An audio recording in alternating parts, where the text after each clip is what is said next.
platicar del tema, Jorge Sánchez Tello, economista de Fundef, y Marcelo de la Jara, quien es director del Programa de Crecimiento Económico y Mercado Laboral del Centro de Estudios Espinosa Iglesias. Bienvenidos. Buenas tardes, Susana. Pues primero que nada me gustaría conocer una opinión general, a grandes rasgos, ¿qué les pareció este paquete económico? Bueno, creo que es un paquete que no tiene grandes cambios. Lo que sí me llama la atención es que, bueno, el costo de la deuda, Susana, es mucho mayor que el gasto en inversión. Yo creo que es algo que se debe de tener con mucho cuidado en el paquete económico. El costo de la deuda es de 663 mil millones de pesos. El gasto de inversión de 594 mil millones. Entonces, es lo que me llama la atención, que deuda, pensiones, es lo que puede tener cierto problema este paquete. Ok, Marcelo.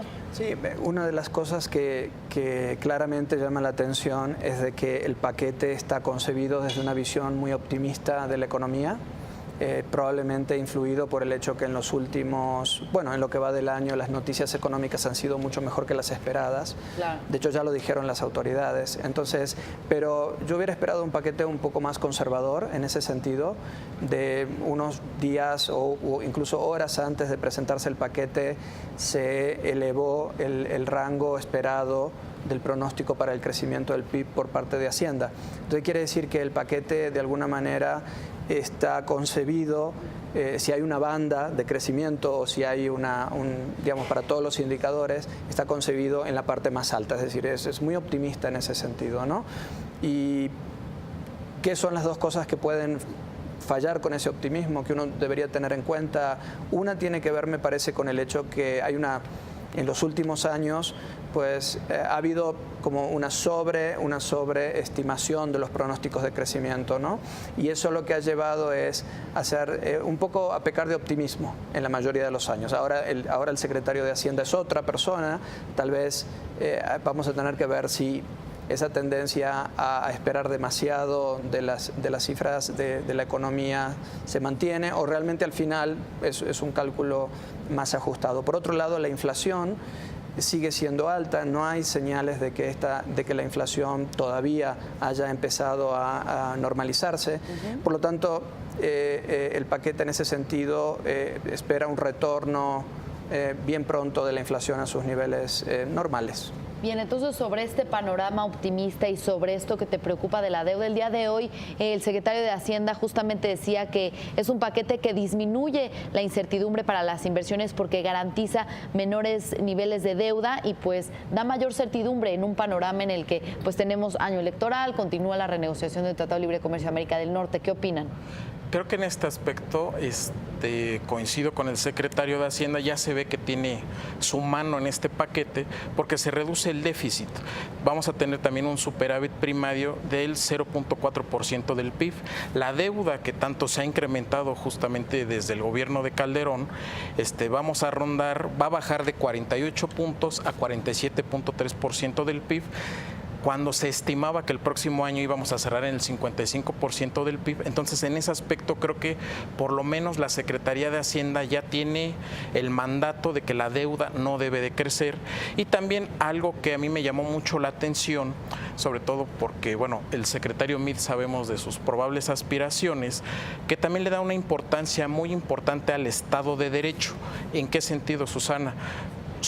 Aumenta el gasto en seguridad a la Secretaría de Marina y Defensa en el 13 y el 11% respectivamente, mientras que a la Secretaría de Hacienda les aprieta el cinturón reduce el gasto en 8.7%. La principal crítica en aumento del gasto obviamente es al INE y a los partidos políticos porque les aumenta muchísimo el dinero, ¿no? Sí, a mí me parece que, complementando un poco lo que dice Jorge, hay algo que rescatar de lo que ha pasado en los últimos 2 años, aunque ya venía la tendencia, y es a tratar de corregir ciertos problemas fundamentales que tenían las finanzas públicas mexicanas. Una era la dependencia de los ingresos petroleros. Eso se ha reducido considerablemente, a la vez que también se ha acercado la recaudación tributaria al gasto operativo del gobierno. Es decir, sí estamos en una tendencia a corregir ciertos problemas fundamentales de las finanzas públicas. Uno esperaría que si los pronósticos con los que el gobierno está haciendo este ejercicio de presupuesto se cumplen, entonces iríamos a profundizar esa dirección que es la correcta, ¿verdad? Lo que preocupa es digamos, la composición del gasto. Lo que siempre se dijo desde la academia o desde la sociedad civil es que cuando esto sucede, es decir, cuando empezamos a resolver estos problemas de descalce entre, por ejemplo, un gasto corriente o recurrente financiado con ingresos petroleros, que no es correcto desde el punto de vista de las finanzas públicas, entonces eso debería llevar a que se liberen recursos para la inversión en infraestructura, para salud, educación, es decir, para fortalecer los pilares de desarrollo del país. Y eso es lo que en este presupuesto no se ve. Muy bien.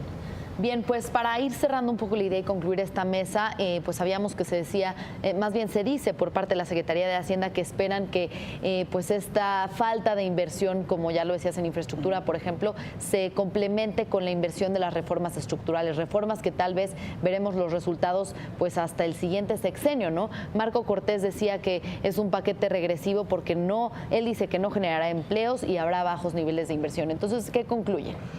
Bueno, hay que solamente hacer la aclaración. Hay dos tipos de inversión. Inversión pública, esa ha caído. Desde el 2012 tenemos un 30% menos de inversión pública.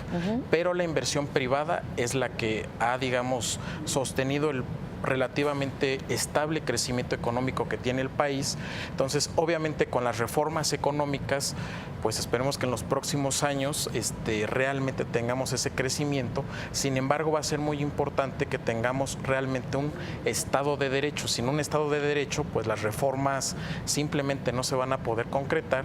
Y también hay que decirlo, el riesgo de que en el 2018 llegue un gobierno populista que aumente mucho más el gasto público de lo que ya se ha hecho, puede poner en cierto riesgo la economía y la estabilidad de este país. Bien. ¿Tus conclusiones, Marcelo? Mira, el optimismo, creo que algo que cierra muy bien, digamos, con la idea de si es muy optimista o poco optimista, es mirando los indicadores de confianza de los consumidores y los empresarios. Si bien ha habido una mejoría en los últimos 2 o 3 meses, todavía están en niveles muy bajos. Es decir, tenemos por un lado el gobierno muy optimista en términos de cómo ver la economía, mientras que los actores económicos, si bien un poco menos pesimistas que antes, todavía mantienen niveles de preocupación elevados. Entonces, tenemos que contrastar estas dos visiones de la economía. Bien. Pues muchas gracias por platicar con nosotros sobre pues lo que nos preocupa y los posibles aciertos de este paquete económico 2018. Ya veremos cómo se pone el próximo año con las elecciones y esta renegociación del Telecán también. Muchas gracias, Jorge Sánchez Tello, economista de Fundef, y Marcelo de la Jara, director del Programa de Crecimiento Económico y Mercado Laboral del Centro de Estudios Espinosa Iglesias. Buenas tardes. Gracias. Buenas tardes. Y en más información, de acuerdo